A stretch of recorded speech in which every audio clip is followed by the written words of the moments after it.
Assalamualaikum warahmatullahi wabarakatuh. Pada kali ini kita akan membahas mengenai kepemimpinan sekolah efektif. Apa konsep kepemimpinan? Kepemimpinan berasal dari kata dasar pimpinan yang berarti bimbingan atau tuntunan.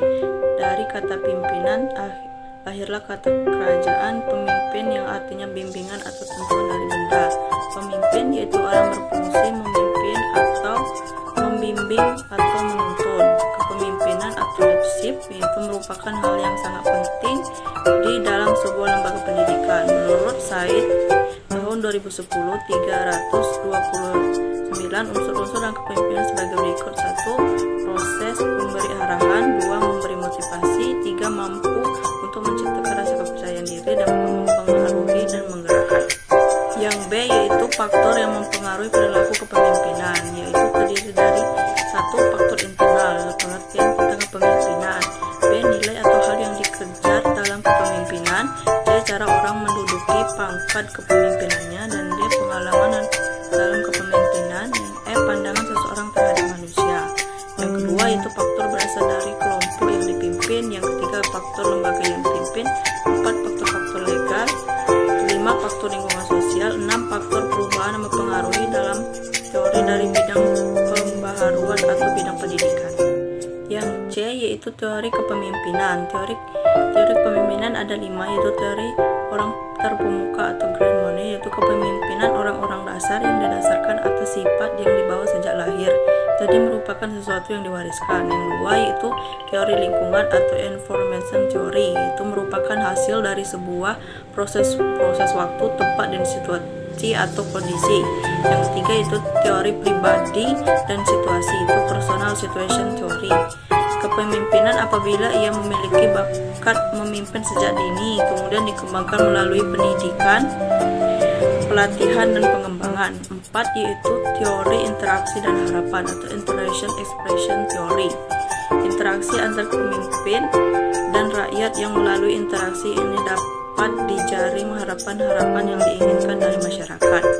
Yang terakhir yaitu teori humanistik, yaitu manusia dalam motivasi organisme yang memiliki struktur dan sistem kontrol tertentu.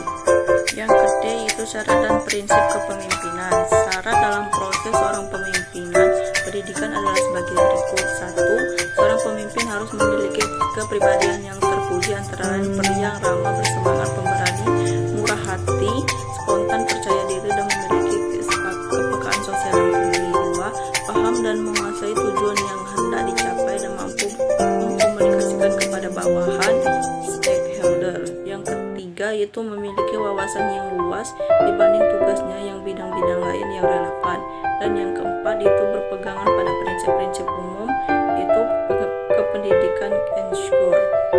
Yang prinsip dalam kepemimpinan pendidik yaitu 1. Memiliki kemampuan yang lebih tinggi daripada orang-orang yang dipimpinnya dalam bidang pendidikan. 2. Memiliki keinginan untuk terus-menerus untuk belajar menyesuaikan kemampuan dengan perkembangan dan tujuan organisme yang dipimpinnya. Dan yang terakhir itu kemampuan personalitas kepemimpinan penduduk. Yang E yaitu fungsi kepemimpinan yang terdiri dari 5, yaitu 1. Fungsi instruksi. 2. Fungsi konsultan. 3. Fungsi partisipasi. Yang keempat itu fungsi regulasi. Dan kelima itu fungsi pengendalian.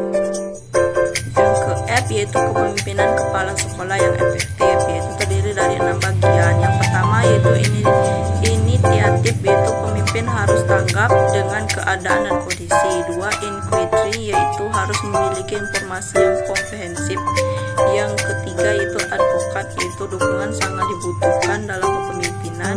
Yang keempat itu conflict solving, yaitu kepemimpinan selalu memiliki inisiatif dan kreatif. Terus decision making, yaitu memiliki kemampuan dalam memutuskan sesuatu yang terbaik. Dan yang terakhir itu kritikin, yaitu jiwa kritis yang menuntut kejayaan kepemimpinan memimpin sebuah organisasi. Yang terakhir yaitu gaya kepemimpinan. Yang pertama yaitu tipe otoriter, yaitu merupakan kepemimpinan yang membuat keputusan sendiri karena kekuasaan terpusat dalam diri satu orang yang memikul tanggung jawab dan wewenang penuh.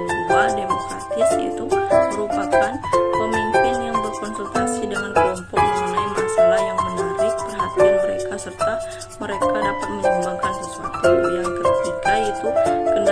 fast atau laissez-faire, yaitu merupakan kepemimpinan memberi kekuasaan pada bawahnya. Yang terakhir itu tipe false demokratis, itu hanya nampaknya saja yang demokratis, padahal sebenarnya tindakannya bersifat